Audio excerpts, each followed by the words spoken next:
আসসালামু আলাইকুম ওয়া রাহমাতুল্লাহ। সবাইকে স্বাগত জানাই doctor Arif homeo and tips এর পক্ষ থেকে। আমি ডাক্তার আরিফ হোসেন। মুখে দুর্গন্ধ থাকা বিব্রতকর ও লজ্জাজনক।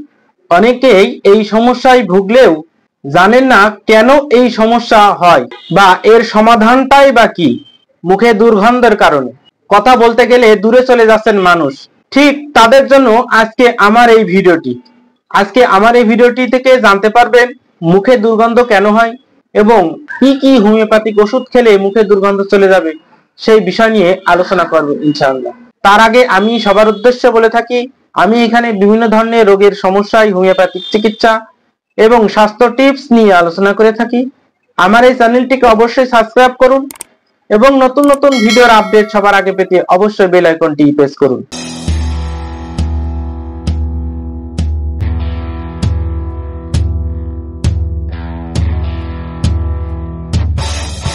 এবার আসি মুখে দুর্গন্ধ কেন হয়।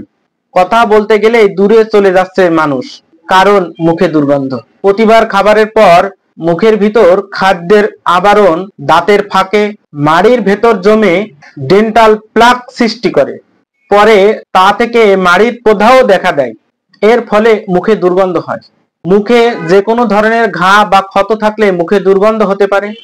আঁকাবাঁকা দাঁত থাকলে সেখানে খাদ্য জমা থাকতে পারে এবং সে কারণে মুখে দুর্গন্ধ হতে পারে। দেহের সাধারণ রোগের কারণে মুখের ভিতরে ছত্রাক বা ফাঙ্গাস জাতীয় দেখা দেয়, সেখান থেকেও মুখে দুর্গন্ধ হতে পারে। মুখে ক্যান্সারের কারণে মুখে দুর্গন্ধ হতে পারে। ডেন্টাল সিস্ট বা টিউমার থাকলে দুর্গন্ধ হতে পারে। দুর্ঘটনার কারণে ক্ষত, তাছাড়াও দেহের বিভিন্ন ধরনের রোগ থাকলে মুখে দুর্গন্ধ হতে পারে, যেমন পেপটিক আলসার বা পরিপাক তন্ত্রের সমস্যা, লিভারের রোগ, গর্ভাবস্থায় কিডনি রোগ, বাতজনিত রোগ, ডায়াবেটিক্স বা বহুমূত্র রোগ, হাইপারটেনশন বা উচ্চ রক্তচাপ, গলা বা পাকস্থলীর ক্ষত বা ক্যান্সার, এইডস, হৃদরোগ, মানসিক রোগ, নাক কান ও গলার রোগ এর কারণে মুখে দুর্গন্ধ হতে পারে। মুখ গহ্বরের কোনো সংক্রমণের আক্রান্ত হলে মুখে দুর্গন্ধ হতে পারে। খাবার পর ঠিক মতো মুখ না ধুলে, পানি না খেলেও মুখে দুর্গন্ধ হতে পারে। শুধু তাই নয়, শরীরের কিছু রোগ বাসা বাঁধলেও কিন্তু মুখে দুর্গন্ধ হতে পারে। এবার জেনে নেওয়া যাক মুখে দুর্গন্ধ দূর করার কার্যকরী হোমিওপ্যাথিক ওষুধের নাম। অরামমেড। যৌবনকালে স্ত্রী লোকদের মুখে দুর্গন্ধ হলে বা নাক মুখ দিয়ে পচা দুর্গন্ধ বাইর হইলে অরামমেড কার্যকরী একটি মেডিসিন। 200-1000 ব্যবহার হয়ে থাকে। 5-6 বটিকা করে সকাল এবং বিকাল খালি পেটে 7 দিন সেবন করিলেই মুখে দুর্গন্ধ চলে যাবে। মাকসল। জিহ্বা মোটা, মুখে প্রচুর লালা আসে, মুখে ভয়ানক দুর্গন্ধ এবং রোগীর সামনে কথা বলা যায় না।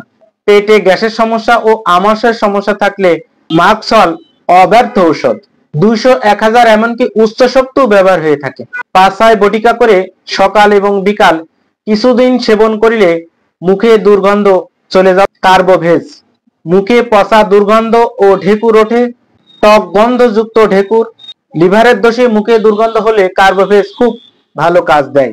30, 200, 1000 শক্তি ব্যবহার হয়ে থাকে। 5-6 বটিকা করে 3 ঘন্টা অন্তর অন্তর কিছুদিন সেবন করলে মুখে দুর্গন্ধ চলে যাবে। নাইট্রিক অ্যাসিড বা অ্যাসিড নাইট্রিক। মুখে লালা আসে, শ্বাস প্রশ্বাসে দুর্গন্ধ, প্রস্রাব ও পায়খানায় দুর্গন্ধ এবং মুখে প্রচন্ড দুর্গন্ধ হলে নাইট্রিক অ্যাসিড ভালো কাজ দেয়। 200 শক্তি 5-6 বটিকা করে সকাল এবং বিকাল খালি পেটে সেবন করিতে হবে। সঠিক লক্ষণ অনুযায়ী হোমিওপ্যাথিক ওষুধ সেবনের মাধ্যমে খুব সহজেই মুখে দুর্গন্ধ চলে যাবে। আমার এই ভিডিওটি যদি আপনাদের ভালো লেগে থাকে তবে অবশ্যই লাইক, কমেন্ট এবং শেয়ার দিয়ে রাখবেন।